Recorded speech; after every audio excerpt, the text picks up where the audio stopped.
So first of all आता है a fail. इसका मतलब है कि आपका कैरेक्टर चाहे विलन हो, चीर दूंगा, फाड़ दूंगा साले, या हो हीरो, या हो कुछ और। पता नहीं कुर्बानी फेल कैसी हो गई और काम नहीं बना।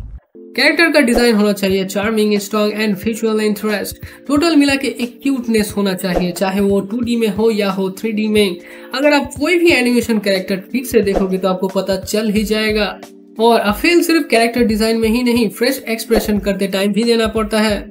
तो नंबर 2 पे आता है strong design and solid try. Strong design का मतलब है कि आपका कैरेक्टर सिंपल और बेसिक शेप के मदद से डिजाइन हो, लाइक सिलेंडर, सर्कल, रेक्टेंगुलर। चाहे वो कैरेक्टर 3D में हो या हो 2D में, लेकिन ये 3D एनिमेटर के लिए कोई काम का नहीं है।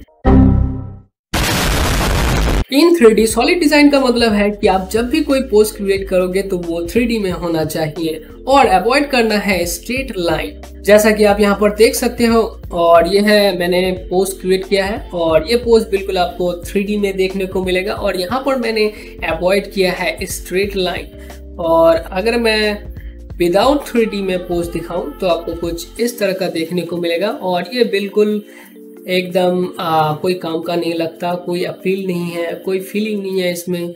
मेरी कोई फीलिंग नहीं है। हाँ ठीक है, पानी पी। तुम्हारी फीलिंग तुम्हारी। लाइक बस ऐसे ही खड़ा हो गया है। और इस कैरेक्टर पोज में आपको अपील देखने को मिलेगा। अवॉइड स्ट्रेट लाइन मैंने यहाँ पर दिया है, यहाँ पे लाइन ऑफ आर्क आपको देखने को मिलेगा और बहुत कुछ है जो कि आगे आपको पता चलता जाएगा। सो एनीवेज, और जरूरी नहीं है कि हर पोज 3D में ही होगा, ये डिपेंड करता है आपके सीन के ऊपर। आप ज्यादातर लोग जानते हैं एनिमेशन का 12 प्रिंसिपल, लेकिन ये काफी नहीं है अच्छा एनिमेटर बनने के लिए। इसीलिए इस वीडियो में आप जानेंगे 22 रूल्स इन 3D। और ये मेरा मनगढ़ंत कहानी नहीं है, नीचे डिस्क्रिप्शन में 4 किताब मिलेंगे, उन किताबों से मैंने लिया है ये रूल्स। आप भी बाय कर सकते हो, अमेजोन पे मिल जाएगा। सो नंबर 3 पे आता है स्टेजिंग। स्टेजिंग का मतलब है character placement, camera placement, lighting the scene, focus, interesting communication, what's important and avoid unnecessary details. Staging के बिना आपको समझ में नहीं आएगा कि करना क्या है, और इसीलिए स्टेजिंग है बहुत जरूरी। सो यहाँ पर मैं दिखाने वाला हूँ किस तरह से आप कैरेक्टर प्लेसमेंट कर सकते हो। सो इसके लिए मैं यहाँ पर लूंगा एक कैरेक्टर। सो मैं फटाफट से फाइल कर लेता हूँ एक ओपन। सो मैंने यहाँ पर ओपन कर लिया है फाइल को एंड आपको कुछ इस तरह का कैरेक्टर देखने को मिलेगा। सो कैरेक्टर प्लेसमेंट का मतलब है कि आपका कैरेक्टर, यानी कि ये जो कैरेक्टर है इस 3D वर्ल्ड के अंदर कहाँ पे रहेगा, इसे कहते हैं कैरेक्टर प्लेसमेंट। लाइक अगर मैं इसको करता हूँ सिलेक्ट एंड प्रेस करता हूँ W एंड करता हूँ इसको यहाँ से यहाँ पर, सो मैंने यहाँ पर करा कैरेक्टर प्लेसमेंट। अगर मैं इसको करता हूँ यहाँ पर तो मैंने किया कैरेक्टर प्लेसमेंट। लेकिन मेक श्योर कर लेना है कि कैरेक्टर का जो एक्सेस है वो एक्स एक्सेस इधर होना चाहिए एंड जेड एक्सेस सामने की तरफ होना चाहिए। और कई बार क्या होता है कि जेड एक्सेस पीछे होता है और एक्स एक्सेस इस साइड होता है। सो इस बात का थोड़ा ध्यान रखना है कि वाई एक्सेस हमेशा ऊपर रहेगा। समझ में आया क्या? समझ में आया। मगज में आया क्या? मगज में आया। सो हमने कर लिया है कैरेक्टर प्लेसमेंट। सो मैं यहाँ पर कर लेता हूँ 0। सो मैंने यहाँ पर कर लिया है कैरेक्टर प्लेसमेंट। अब हम यहाँ पर करेंगे camera placement. So camera placement करने के लिए हम यहाँ पर क्रिएट करेंगे कैमरा। सो मैं यहाँ पर प्रेस करूंगा स्पेस बार एंड आपको कुछ इस तरह का मेनू देखने को मिलेगा। और ये मेनू सिर्फ एनिमेशन के लिए है और इसको आप भी कर सकते हो। सो सिंपली यहाँ पर हॉट बॉक्स पे करना है क्लिक एंड यहाँ पर आपको देखने को मिलेंगे कई ऑप्शन। और सो यहाँ पर हम करेंगे शो एनिमेशन एंड यहाँ पर करेंगे सिर्फ एनिमेशन ओनली। सो यहाँ पे कुछ आपको इस तरह का मेनू देखने को मिलेगा। एनीवेज, हम यहाँ पर क्रिएट करेंगे कैमरा। सो माया पे अगर क्लिक करोगे तो यहाँ पर आपको देखने को मिलेगा न्यू कैमरा। आप ऐसे भी क्रिएट कर सकते हो और सिंपली आप क्रिएट पे जाओ एंड यहाँ पर मेनू को निकाल लूंगा बाहर। और यहाँ पर आपको देखने को मिलेगा कैमरा और यहाँ पर आपको देखने को मिलेगा कैमरा ऑप्शन। सो यहाँ पर मैं सिंपल कैमरा लूंगा जस्ट लाइक दैट एंड हमने क्रिएट कर लिया है कैमरा। हम यहाँ पे इस कैमरा के थ्रू देखने वाले हैं। सो यहाँ पर मैं प्रेस करूंगा स्पेस बार एंड यहाँ पर जाऊंगा पैनल पर्सपेक्टिव एंड करूंगा कैमरा 1। अब मैंने जो कैमरा क्रिएट किया है मैं उसके थ्रू देख रहा हूँ। सो मैं इस कैमरा को करूंगा प्लेस जस्ट लाइक दैट। सो यहाँ पर हो गया है कैमरा प्लेसमेंट। और आप चाहे तो इस तरह कर सकते हो और आप चाहे तो इस तरह कर सकते हो, जैसा आपका दिल करे। सो अब हम यहाँ पर अप्लाई करेंगे फिल्म गेट, जिससे कि हमें पता चले कि कैमरा प्लेसमेंट सही से हुआ है या नहीं। सो इसके लिए आप सिंपली इस आइकॉन पे करें क्लिक एंड यहाँ पर आ जाएगा फिल्म गेट। सो ये फिल्म गेट ठीक नहीं है। सो इसको करेंगे हम ठीक। इसके लिए मैं इस आइकॉन पे करूँगा क्लिक एंड यहाँ पर ये कैमरा हो जाएगा सिलेक्ट एंड कैमरा सेटिंग निकल के आ जाएगा, जो कि आप इस साइड देख सकते हो। एंड यहाँ पर आपको देखने को मिलेगा फिल रेगुलेशन के। सो यहाँ पर आपको देखने को मिलेगा फिल। सो हम यहाँ पे फिल से करेंगे ओवर स्किन, और आप चाहे तो इन ऑप्शन के साथ खेल के देख सकते हो। एनीवेज, और आप चाहे तो इस रेगुलेशन को चेंज भी कर सकते हो। इसके लिए आपको जाना पड़ेगा रेंडर सेटिंग एंड यहाँ पर आपको जाना है कॉमन एंड नीचे की तरफ जाना है एंड यहाँ पर आपको देखने को मिलेगा रेंडर कैमरास। यहाँ पर आप चूज कर सकते हो कौन सा कैमरा पे आप रेंडर करना चाहते हो। हालांकि हम रेंडर नहीं करना चाहते, फिर भी ये आपको जान के रखना चाहिए। और यहाँ से आप रेगुलेशन चूज कर सकते हो। सो मैंने यहाँ पर 1080 ले रखा है एंड दैट्स इट। सो मैं इसको कर दूंगा बंद। सो हमने कर लिया है कैमरा प्लेसमेंट एंड हमने कर लिया है कैरेक्टर प्लेसमेंट। समझ में आया क्या? समझ में आया। मगज में आया क्या? मगज में आया। अब यहाँ पर हम जानेंगे lighting the scene. So in 3D software lighting की जरूरत नहीं पड़ता क्योंकि यहाँ पर ऑलरेडी डिफॉल्ट लाइट होता है। अगर आप रेंडर करना चाहते हो तब आपको लाइटिंग करना पड़ता है। सो यहाँ पर मैं दिखा देता हूँ कि कहाँ आपको देखने को मिलेगा ये default lights. So space bar click करना है एंड यहाँ पर आपको देखने को मिलेगा लाइट्स। सो इस पर करना है क्लिक एंड ये ऑप्शन निकल के आ जाएगा एंड यहाँ पर आपको देखने को मिलेगा यूजिंग डिफॉल्ट लाइट्स। और अगर आप यूज ऑल लाइट्स करोगे यानी कि 7 प्रेस करोगे तो ये लाइटिंग मोड पे जाएगा और लाइटिंग मोड पे जाने के बाद यहाँ पर ऐसे काला दिखेगा, यानी कि यहाँ पर रेंडर लायक कोई लाइटिंग नहीं है। सो अब हम यहाँ पर जानेंगे इंटरेस्टिंग कम्युनिकेशन। सो इसके लिए मैं यहाँ पर अलग फाइल को करूँगा ओपन। सो मैंने यहाँ पर कर लिया है अलग फाइल को ओपन एंड आपको कुछ इस तरह का देखने को मिलेगा।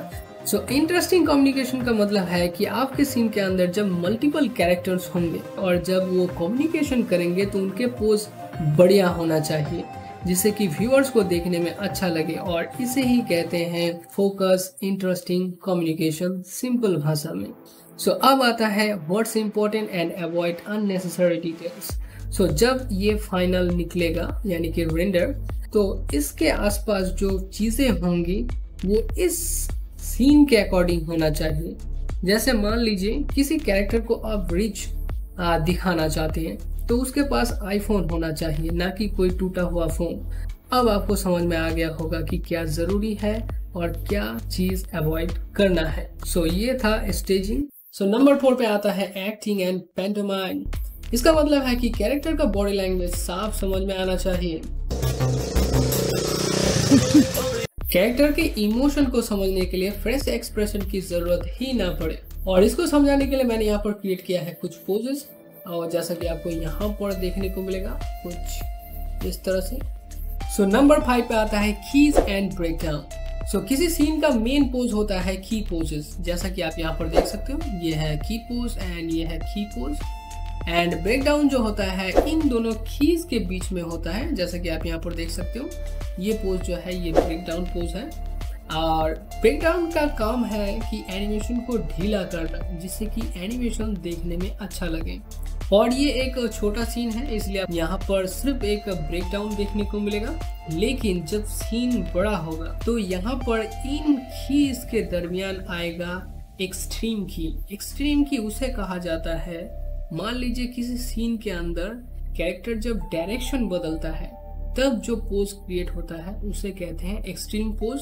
और एक्सट्रीम पोज कई बार क्या होता है कि एंटिक के लिए इस्तेमाल किया जाता है, और ये जो मैं बता रहा हूँ ये मेरा टेक्निक है। अलग अलग एनिमेटर का अलग अलग तरीका होता है और बताते भी हैं। अब नंबर 6 में आता है straight ahead and pose to pose. Straight ahead का मतलब है frame by frame pose create करके जो एनिमेशन किया जाता है उसे कहते हैं, और ये मेथड 3D में कोई काम का नहीं है। ये ज्यादातर इस्तेमाल होता है 2D में एलिमेंट्स क्रिएट करने के लिए, जैसे कि पानी, आग वगैरह वगैरह। सो एनीवेज, अब आता है पोज टू पोज। इसका मतलब है कि शुरुआत के एक पोज एंड एंड के एक पोज क्रिएट करने के बाद उसके अंदर antique breakdown settle pose create करके जो एनिमेशन क्रिएट किया जाता है उसे कहते हैं pose to pose method. And number 7 पे आता है थंबनेल। थंबनेल का मतलब है किसी एक पेज के अंदर आपका सीन का पूरा प्लान क्रिएट कर लेने को कहते हैं थंबनेल, जिसके अंदर होगा आपका सीन का मेन पोज, आर्क, टाइमिंग और थंबनेल कुछ इस तरह का होता है। सो नंबर 8 पे आता है timing and spacing. So timing का मतलब है कि इस टाइम स्लाइडर के अंदर जितने भी फ्रेम लोगे, चाहे वो 20 हो या हो ज्यादा, चाहे कुछ भी हो, उसे कहते हैं टाइम। अब स्पेसिंग का मतलब है इस 3D वर्ल्ड के अंदर किसी ऑब्जेक्ट को एक पॉइंट से दूसरे पॉइंट तक लेके जाता हूँ एंड उसके बीच में जो गैप होता है उसे कहते हैं स्पेसिंग। और इस स्पेसिंग को एनिमेटर्स कंट्रोल करते हैं एंटीक, ब्रेकडाउन, ओवरशूट, शटल के थ्रू। समझ में आया क्या? समझ में आया? मगज में आया क्या? मगज में आया? सो नंबर 9 पे आता है स्क्वॉश एंड स्ट्रेच। इसका इस्तेमाल ज्यादातर कार्टूनिक कैरेक्टर पे किया जाता है और भी नेचुरलिस्टिक दिखाने के लिए। और याद रखना है स्ट्रेच एंड स्क्वॉश ज्यादातर इस्तेमाल होता है नरम बॉडी पार्ट्स पर, like cheek, jaw and lip sync करते टाइम, चाहे कैरेक्टर कार्टूनिक हो या सब रियलिस्टिक। सो नंबर 10 पे आता है स्लो आउट एंड स्लो इन। जब भी कोई ऑब्जेक्ट मूवमेंट करना स्टार्ट करता है, पहले के कुछ फ्रेम स्लो मूवमेंट करता है और इसे कहते हैं स्लो आउट। एंड जब उस ऑब्जेक्ट का मूवमेंट बंद होता है, उससे पहले कुछ फ्रेम स्लो मूवमेंट होता है, उसे कहते हैं स्लो इन। और जरूरी नहीं है कि हर टाइम स्लो आउट स्लो इन देना पड़ेगा। सो 11वें नंबर पे आता है आर्क्स। इस दुनिया में जितने भी जिंदा चीजें हैं उन सब के पास है आर्क, और आर्क क्रिएट करता है visual interest. Without arc animation robotic जैसा लगेगा और अच्छा नहीं लगेगा। इन 3D आर्क को समझने के लिए आप इस्तेमाल कर सकते हैं मोशन ट्रेल, जैसा कि आप यहाँ पर देख सकते हो। अब नंबर 12 पे आता है प्राइमरी एंड सेकेंडरी। सो अब आप मान लीजिए कि आप एक कैरेक्टर हो और आप कोई भी मूवमेंट करते हो तो वो है प्राइमरी एक्शन। अब आपने कोई ना कोई कपड़ा तो डाल ही रखा होगा और आपके बाल तो होंगे ही, एंड अगर आपने हाथ में कुछ पकड़ के रखा है तो इन सब का मूवमेंट जो है ये सेकेंडरी है। सो नंबर 13 पे आता है सिलुएट इन 3D सॉफ्टवेयर। सिलुएट मोड पे जाना बहुत आसान है, सिंपली प्रेस करना है 7 एंड इसको लाइटिंग मोड भी कहते हैं। सो सिलुएट इस्तेमाल किया जाता है बॉडी लैंग्वेज को समझने के लिए एंड कैरेक्टर्स के हर एक बॉडी पार्ट्स रीडेबल है कि नहीं, इसे देखने के लिए सिलुएट का इस्तेमाल किया जाता है। सो नंबर 14 पे आता है line of action. Line of action दरअसल एक इमेजिनरी लाइन है जो कि आप ड्राइंग करते हो और ये दरअसल C और S कर्व में होता है। अब एक कर्व से और एक कर्व में जब आप मूव करते हो और आप कह सकते हो स्विच करते हो, तो वो एनिमेशन देखने में अच्छा लगता है, जैसा कि आप यहाँ पर देख सकते हो।